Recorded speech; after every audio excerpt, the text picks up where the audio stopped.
Let us write the electronic configuration for a few elements. The first element that we shall consider is hydrogen. The symbol is H. So hydrogen atom has one electron, and this one electron enters to the lowest energy, that is 1s. So one electron is entering to 1s orbital, can be written as 1s1. In order to write the orbital diagram notation, let us consider the orbitals in the form of boxes.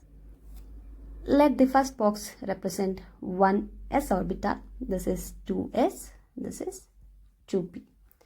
Three boxes represents px, py and pz orbitals. So since the hydrogen atom is having one electron, that electron will enter into the 1s atomic orbital. Now let us write the electronic configuration for helium. Helium is represented by He. It has two electrons, and these two electrons will enter into 1s orbital. So two electrons can be written as 1s2. Writing the orbital diagram notation, the first electron will enter into the s orbital. One more electron will have the opposite spin that will also enter into the first s orbital. So the orbital notation for helium is represented like this. For lithium,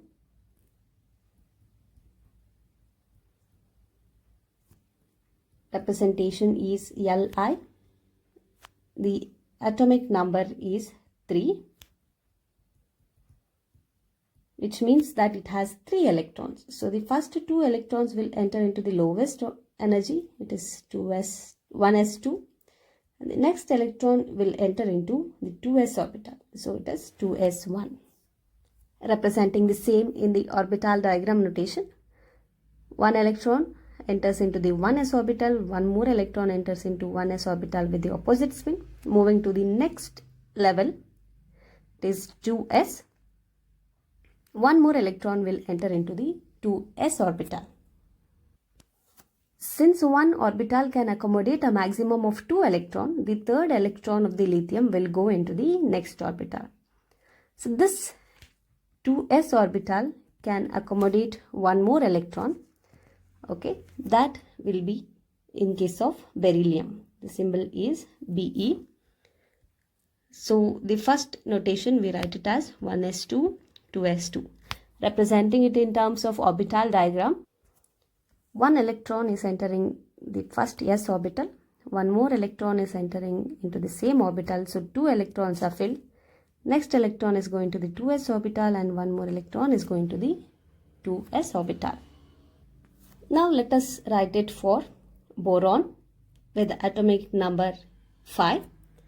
So the electronic configuration in SAPBDC notation is written as 1s2, 2s2, and one more electron will enter the p orbital. That is, it will go for px orbital. Filling the electrons into the orbital diagram, 2 electrons in the 1s orbital, 2 electrons in the 2s orbitals, and the next electron will enter into the 2p orbital. Similarly, for carbon, the atomic number is 6. It means it has 6 electrons. So we can write the electronic configuration as 1s2, 2s2 and 2p2. In terms of orbital diagram, first electron will enter into 1s orbital. The second electron with opposite spin also will enter into 1s orbital. Next 2 electrons will enter into 2p orbitals, and the fifth electron is entering 2p orbital. Now where the sixth electron will go? It will not pair up here, since px, py and pz atomic orbitals have the same energy. The next electron will enter into the py atomic orbital. And this filling is according to Hund's rule of maximum multiplicity. Similarly, for nitrogen, electronic configuration is 1s2, 2s2, 2p3, and in terms of orbital diagrams, fifth electron is entering 2p orbital, sixth electron is entering the py orbital, and the next electron will enter into the pz atomic orbital. Once this level is reached, for the next atom, oxygen, the electronic configuration is 1s2, 2s2 and 2p4. Now let us fill the electrons into the orbital diagram. 2 electrons entering 1s orbital, 2 electrons enters 2s orbital, 5th electron enters px, 6th electron py, 7th electron enters pz orbital.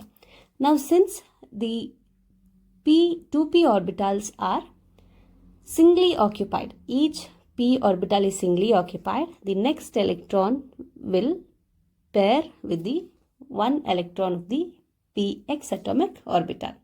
In a similar way, you can write the electronic configuration for rest of the elements.